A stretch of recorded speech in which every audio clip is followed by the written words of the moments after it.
Strains of Malice, Book 1, Snowflake in an Alley, An Old Mother Nonsense Story. Chapter 29, A Night on the Beach. Lunreth's agreeing to go with the two dragons was decided upon when Sabia had finally asked nicely, at her brother's quiet insistence, of course. While the translated words might have been more pleading than her actual ones, the dragoness had taken both of Lunreth's hands in hers, and he had seen something familiar behind her eyes. The same longing to return a friend had once shared with him in quiet whispers and dreams. Only Sabia's was of a place in a family she had actually known and lost.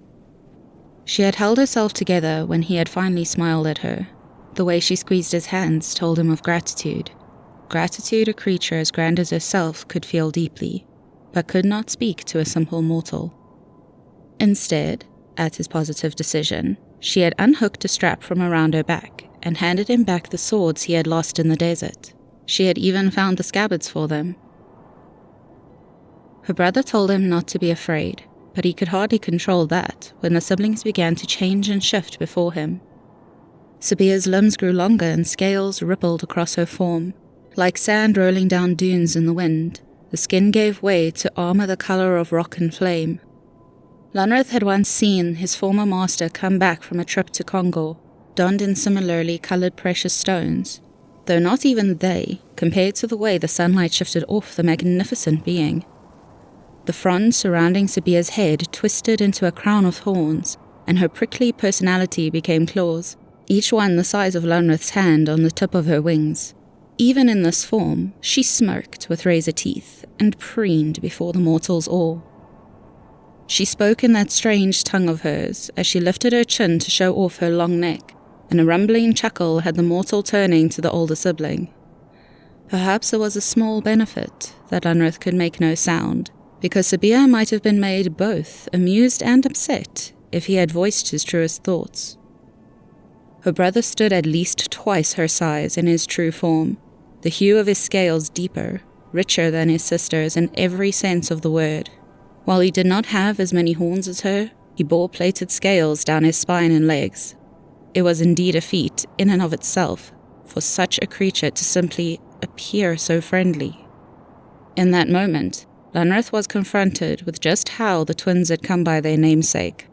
While the plates appeared to have been cast from copper instead of organically grown, the entire underside of the dragon looked to have oxidized into a pale green. The mortal assumed his twin would have the same, and wondered if they would meet at their home. So enthralled by the sight before him, Lunreth jumped when the massive creature lowered himself down to nudge the mortal's arm gently with his nose. The touch confused Lunreth until the dragon spoke, and it was such a strange thing to hear the same voice come from such a different face. "Unfortunately, I am not yet grown enough to carry you in my claws," the dragon told him with a chuckle, his breath causing the sand between them to shift and swirl. "I will have to piggyback you to Sigathatch." Lunreth smiled despite himself. Never in his life would he have imagined those words coming from such a creature. With a little help, he managed to settle himself between two of the dragon's massive dorsal plates. This close, he could see thin veins of green streaking through the red-brown of his color. Where the plates cast him into shadow, it was surprisingly cool. He didn't have much longer to observe before he felt strong muscles shift beneath him, just as he was told to hold on tight. Gods above and below. He did.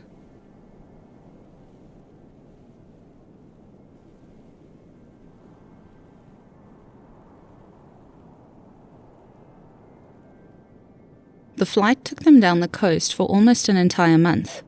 A small book had been thrust into Lunreth's hands after they'd just passed Kutba, and he was finally able to respond and ask.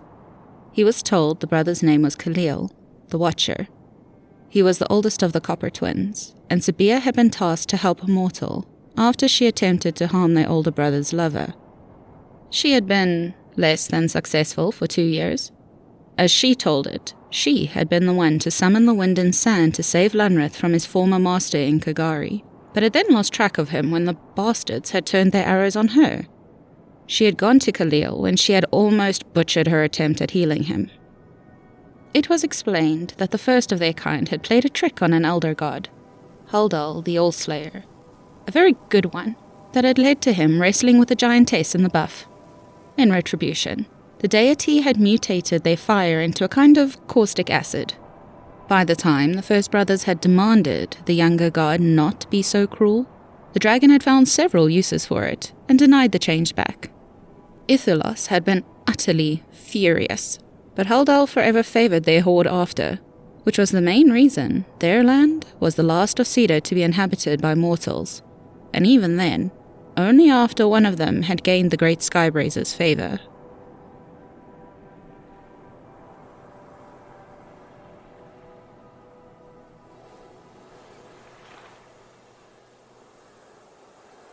Sabia doesn't understand our brother's fascination with mortals, Kaleel translated one night, the glow of their small fire lighting up the sand in their immediate vicinity as they lounged on the shore.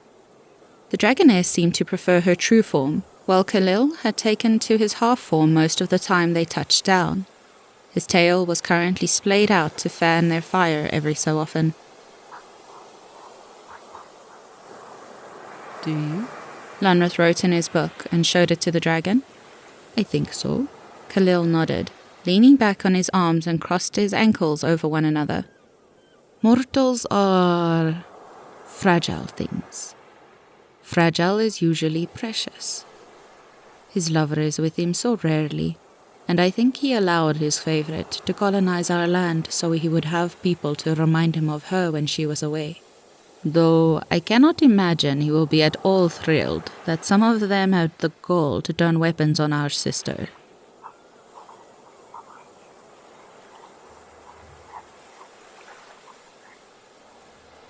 That sounds very sad. Lunreth squeezed into the bottom of the page. It is, Kaleel sighed, gazing over the water. But there is nothing to be done. He has been in love with her a long time now. I do not believe his heart is likely to change. Lunreth turned to a new page. Do you want to? I wish it did not make him so melancholy when she was not with him, the dragon said after a while of thought. She will always make an effort to return to him eventually, but I suppose it is in our nature to want our horde within easy reach. She is smoke, and he has no way to keep her in one place. Who is she?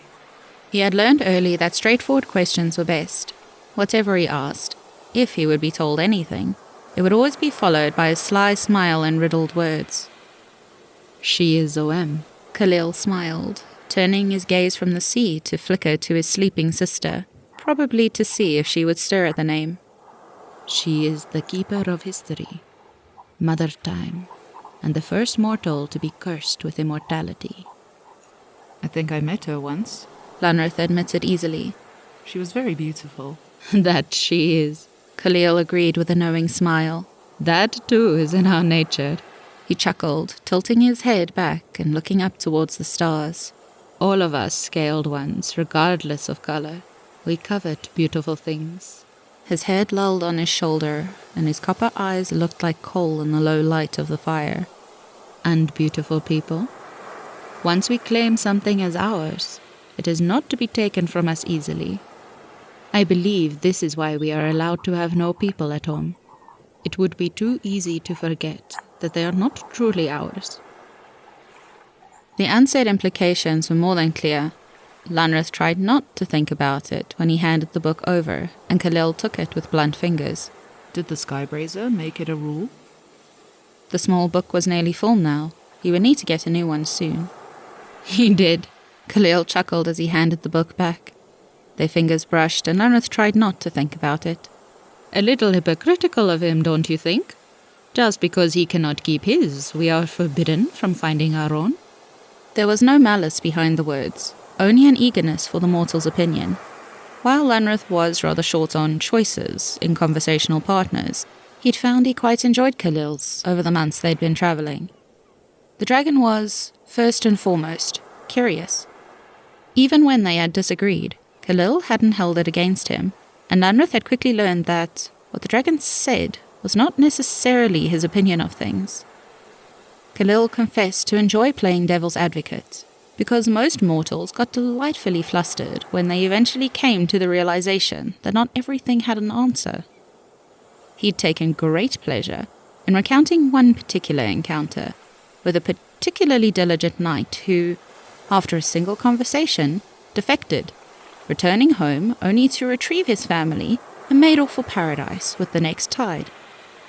Kaleel cheekily wouldn't tell Lunreth where the Isles of Myth were. His excuse: the mortal was much too interesting to lose to the allure of the place. Lunreth had tried not to think about that too, least of all how his heart had fluttered and his cheeks reddened at the comment. It was happening again now, but he turned his attention to his book and wrote his reply. Maybe he knows you would drive them into existential dread for fun, and none would come to play his games anymore. He smirked, and it passed between them once more. It pulled a laugh from Kaleel, and it was all mirth at the assumption. "Oh, do you think so?" Lunreth nodded and made a gesture with his hands. The dragon snorted and punched his arm playfully. "All right, Mr. Prophet. I'll be content with my dull existence away from mischief." His tone did not imply a single iota of truth to his declaration. "It is probably for the best, after all. It wouldn't do to have my brother moping about after they came to whatever altered reality they settled on." You are dangerous, Kaleel. Lunreth started scribbling furiously. The dragon sat himself up and shifted closer to read over his shoulder. Us poor mortals have been fed tales all our lives that dragons are wise creatures, that they hold knowledge about anything and everything. Most would never dream of going against anything you say, let alone calling out your very special brand of nonsense. Most will take your teasing hypotheticals as the law of the world. He flicked his pencil to boop the dragon on the nose in a gentle scolding. "Well, it is hardly my fault if they believe such nonsense," Kaleel huffed, nose scrunching up adorably. "We are not gods, though the Crimson Master would have you believe otherwise. He is the most arrogant, delusional, pompous jerk I have ever had the displeasure of meeting." But now that I have told you how we think, you will have to consider it in the future, lest you be no better than the one you so despise. Lunreth revealed his plot with a grin, and he couldn't help but feel smug at the look on the dragon's face when he realized what had happened. Kaleel's mouth opened and closed a couple times, though nothing came out. Lunreth couldn't help it, and he began to shake with mirth. You trickster!" Kaleel spluttered. Did I make the silver-tongued copper twin void of words? Lunreth scribbled. Like you said, I am. Lunreth didn't get to finish before the book was snatched from his lap. No, Kaleel denied, swiftly lifting himself up and sitting on the accursed thing. "Write one more word and you will ruin me forever." Lunreth raised a defiant eyebrow and put his pencil to the sand. He'd barely managed to finish writing out the word rude before he found himself flat on his back, his hands pinned by his wrists and the dragon on top of him. Though Kaleel was smiling, it appeared to the mortal more of a snarl, and Lunreth had the sudden presence of mind to be scared. The reminder that Kaleel was, in fact, not a friend, but a creature far older than any he'd ever known before, or would ever know after. It was his own fault for becoming too comfortable, for assuming himself familiar with such a creature. He would take his punishment now and then try his best not to fall into the same mistake again. He was sorry. He wanted to scream his apology, but his chest had constricted and he had no voice, and no apology meant no forgiveness, and no forgiveness meant continuous pain. Darkness closed in from the edges of his vision. Resistance would prove he was only sorry he got caught being bad. It was only natural that he force any instinct he had to avoid punishment aside and let his body go limp. The last thing he saw before his mind led him away were teeth, sharp and deadly, and gods, he hoped there would be no broken bones afterwards. It took far too long to realize that nothing was being done to him. Lunreth could hardly be faulted for that thought. His master had played this game before.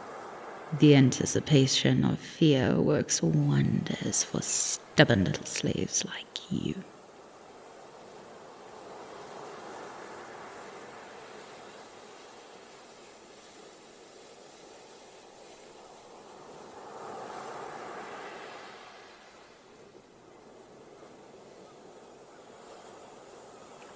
Sunlight finally pulled Lunreth from the place he went when things got bad. Kaleel's headscarf had been draped over him, and he had been moved into the shade. The dragons were nowhere in sight. Lunreth curled under the fabric tightly, and he allowed himself a moment to cry. Abandonment was hardly the worst punishment he'd ever received. Strange that it should feel like it still. He tried to convince himself it could have been worse. They could have eaten him. Only, it fell short at the prospect of now needing to brave the world on his own. He would get through it. He knew he would. But right now, he needed a moment to allow himself to be afraid.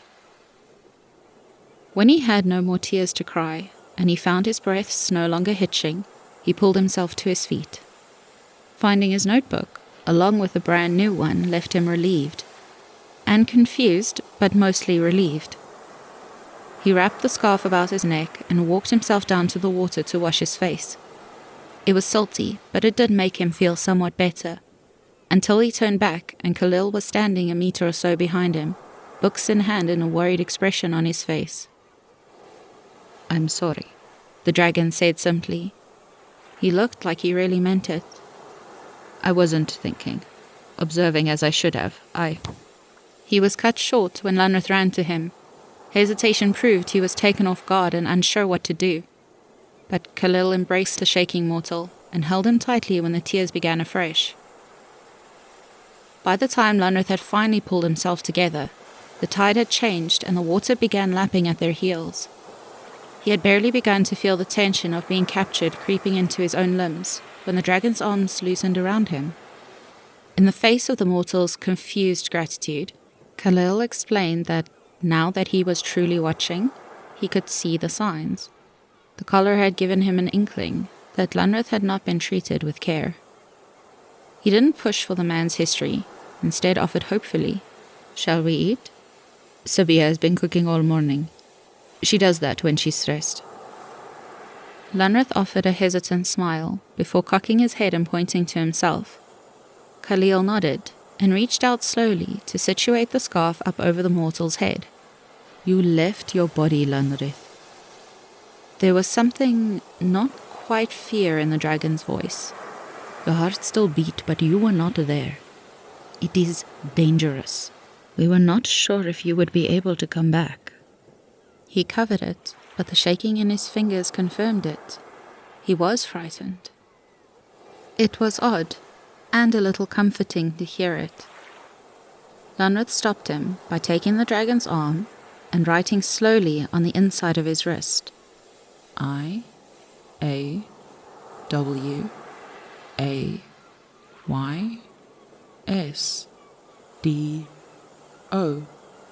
"You have been lucky thus far," Kaleel insisted, curling his hand tightly around the mortal's so he would have to pay attention.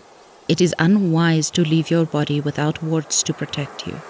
Nazis only knows what could come crawling into it while you're away." He linked their fingers while pointing to the books with his other hand. "It isn't my area, but I have put a few simple spells in the first pages. I have no right to ask, but it would be best if you used them until you can find stronger ones." Lunreth cocked his head in confusion and attempted to gesture with both hands occupied.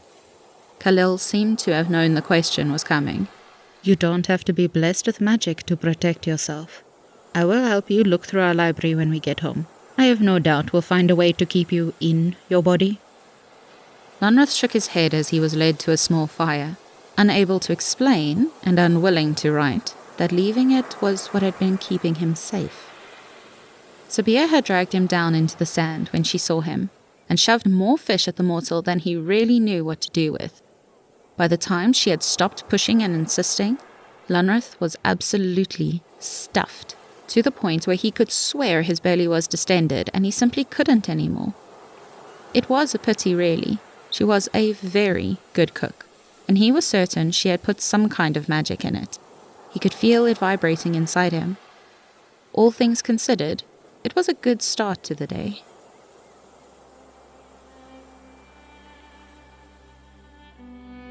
"Ah," Erinka murmured. "You meant blackouts, not headaches." Lunreth nodded and cocked his head at Nimu, letting her know his tale was done, and her question was answered. The woman's hand left out Fleek's soft fur to smack gently at the man's knee. "We have not had something to smile about for a long time now. Will you tell us about the rest of your time with them?" With hopeful looks from the doctor and his sister, Lunreth couldn't not agree.